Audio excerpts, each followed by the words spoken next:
жыл илгери болуп өткөн даңктуу окуяга намыстуу, эр жүрөк, эркиндикти туу туткан каарман байыркы кыргыз элинин кылымдарды карыткан тарыхы өбөлгө болду.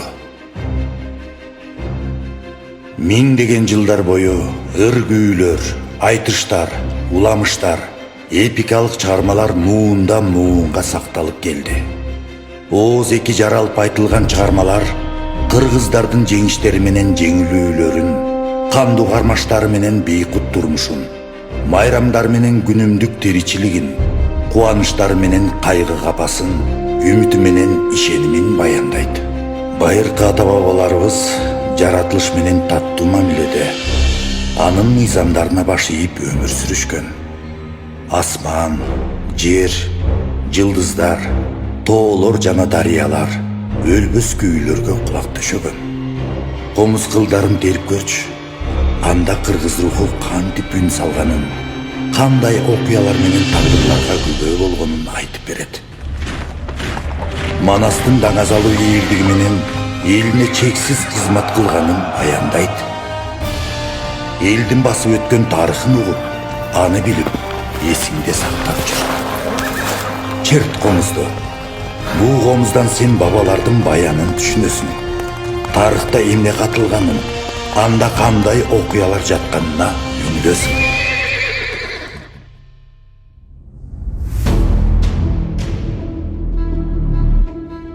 7-нчи кылымдын 1-нчи жарымында кыргыздардын башын бириктирген Энес айлык эл башчы Барсбек каган эле. Ал кыргыз мамлекетинин көз карандысыздыгына жетишкен. Тынчтык заман 10 жылдай өкүм сүрдү. Тилекке каршы көк түрктөр элдин бейпил жашоосун бузду. Ошол кандуу кагылышта эл журтуна тирек болгон Барсбек каган мекен үчүн курман болду.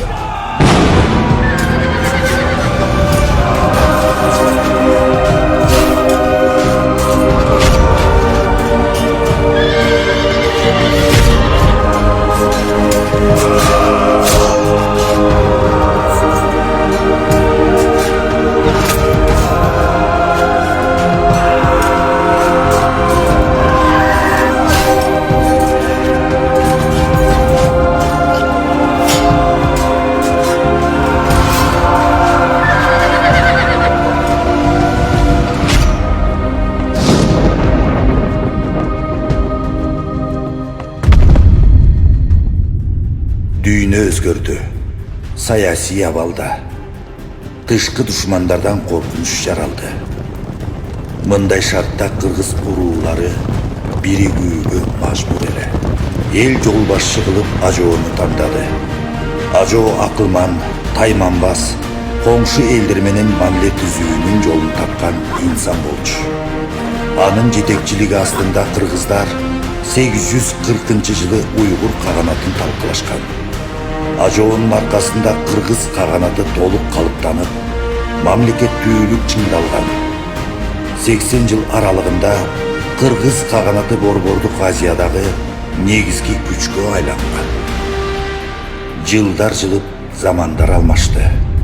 Каганатка өз ыктыяры менен кошулган улуттар чачырай баштады. 10-чы кылымдын ортосунан 13-чы кылымдын башына чейин Теңир тоонун аймагында Караханилердин түрк династиясынын үстөмдүгү орун алган. Тоотун добушун угуп, эзелкин улаган кыргыз ат артып, сапар карытты. Ала тоонун этектерин көздөй жол тартты. Саясатта, маданиятта, илимде өнүгүү доору жүрдү. Шаарлар жана маданий борборлор калыптанды. Жусуп Баласагын, Махмуд Кашкари өңдү ойчул окумуштуулар жашап, чыгармачылык менен алектеништи.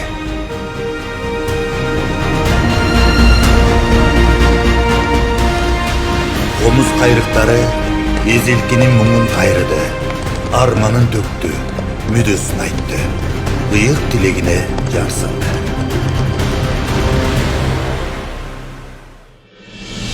Азапты артка калтыруу максатында азаттык үчүн кыргыздар биримдикте күн кечирүүнү туура көрдү. Тагай бийди кол башчы кылып шайлашты. Ал кыргыздардын улуттук биримдигине өбөлгө болду. Дагай би Могол баскынчылыгына баш ийбей, эгемен турмуш үчүн элин баштайт. Бир канча жолу тирештерде кыргыз баатырлары моголдорго талай айбат көрсөтөт.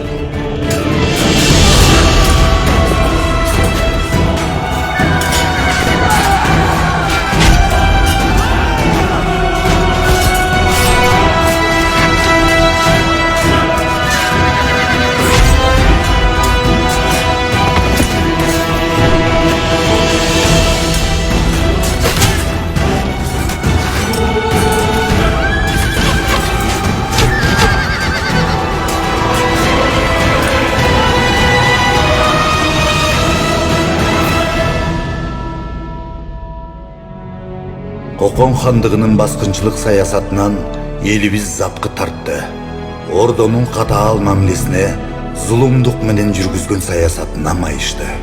Ал мезгилдин алдыңкы адамдары Алымбек Датка менен Курманжан Датка жана уруу башчылары кан төгүнү болтурбоого аракет жасашты. Жерин коргошту, элин ойлошту.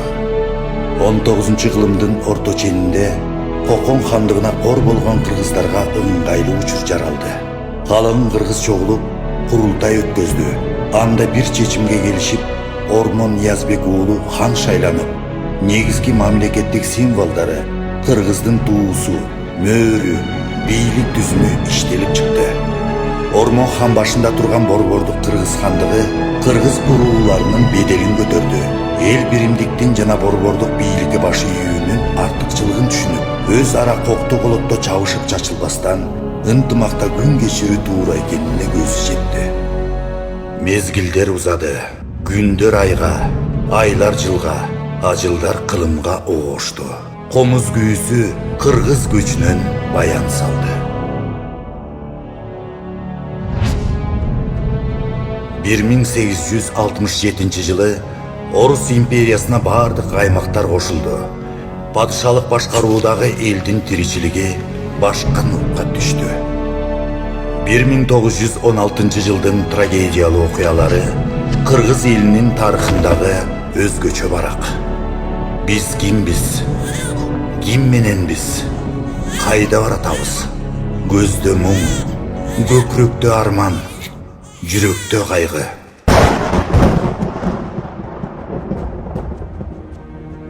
Баскынчылардын үстөмдүгүнө карабастан кыргыздар эркиндикке болгон кайратмандыгын көрсөттү. 1917 жылдын октябрындагы Орусияда болгон революциялык окуялардын толкуну кыргыз жергесине да жетти. Эл социалисттик коомду куруу идеяларына шыктанды. Жаңы доордун таңы атты. 1924 жылы 14 октябрда РСФСРдин курамында Кара Кыргыз автономиялуу облусу, ал эми 1926 жылы 1 февралда Кыргыз АССР болуп түзүлдү. Абдыкерим Сыдыков, Иманалы Айдарбеков, Жусуп Абдрахманов, Абдыкадыр Орозбеков, Ишеналы Арабаев жана башка мамлекеттик ишмерлердин ысымдары элибиздин эсинде түбөлүккө сакталат. Алар өз элине кызмат кылуунун эң бийик үлгүлөрүн көрсөттү. 1936 жылдын 5 декабры эң маанилүү күн орун алып, Кыргыз ССР жаралды. Улуу атамекендик согуш жылдарында кыргызстандыктар Кызыл армиянын катарына тизилди. Чолпонбай Төлөбердиев, Үйшөнкул Шопоков, Самат Садыков, Тукубай Тайгараев, Исмаилбек Таранчиев, Жумаш Асаналиев жана башка баатырларыбыз согушта байыркы бабаларыбыз өндү каармандыкты көрсөтүштү. Согуштан кийинки мезгилде Кыргызстандын эмгекчилери СССРдин баардык элдери менен биргеликте тынчтык жашоону калыбына келтирүү жана өлкөнү мындан ары өнүктүрүү милдетин ийгиликтүү аткарышты. Билим берүү, илим, саламаттыкты сактоо, театр жана кино, музыка өнөрү, опера жана балет, сүрөт искусствосу, архитектура жана спорт тармактарындагы чоң жетишкендиктерден улам көрүнүктүү инсандардын ысымдары дүйнөгө таанылды. 1991 жылы биздин эл мурдагы СССРдин башка элдери сыяктуу эле анын ыдырашынын трагедиялуу окуяларын баштан кечирип, саясий көз карандысыздыгына жетишти. Геосаясий картада жаңы мамлекет Кыргыз Республикасы пайда болду. Жаш эгемендүү республикага алгачкы кадамдарды жасоо оңой болгон жок. Кыргыз эли башынан далай сыноолорду кечирсе да, эч майышпады. Аны менен катар мамлекеттүүлүктүн символдору пайда болуп, Кыргызстан өз алдынча өлкө экенин дүйнө элине жар сала алды. Байыркы доорлордон бери Кыргыз эли калыстыкты сүйүп, акыйкаттык үчүн жан аябай күрөшүп келген. Кыргыз эли адилетсиздик башкарууга эч качан жол берген эмес. Жалпы журт туура башкарууну калыстыкты эңседи. Тилекке каршы ишеничтер акталбады. Акыры бактыга жараша соңку рет чындык деп чыккан элдин үмүт оту жанды. Күжүлдөгөн турмуш, тыным албаган мээнеттен өлкө өзгөрүүгө карай бет алды. Бүгүн Кыргызстан өзүнүн жаңы тарыхын жазууда. Өлкөбүз алдыга умтулуп, экономикасын өнүктүрүү жолу менен алдыңкы технологияларды ийгиликтүү өздөштүрүүдө. Жаңы демилгелер, заманбап инфраструктуранын курулушу, санариптик трансформация жана инновациялык кадамдар мамлекеттин өсүшүнө негиз болууда. Ошол эле учурда байыркы бабаларындай көөнө рухка каныгып, намыс менен кадыр баркын сактап, мамлекетибиздин гүлдөп өнүгүшү үчүн талбай мээнеттенет.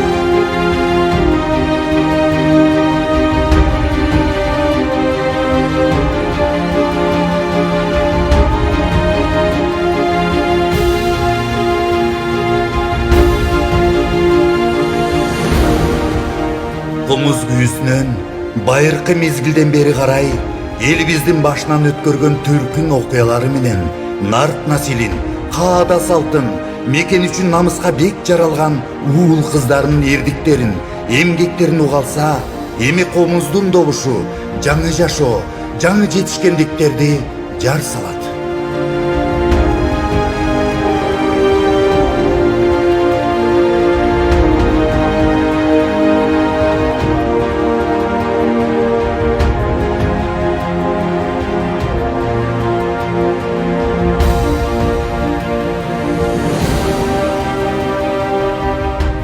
Урматтуу президент, эзеликтин тарыхын таптап айткан болгонбуз, бабалардын нарк насилин жаттап айткан болгонбуз. Улуудан калган улуу мурасты сизге тапшырам.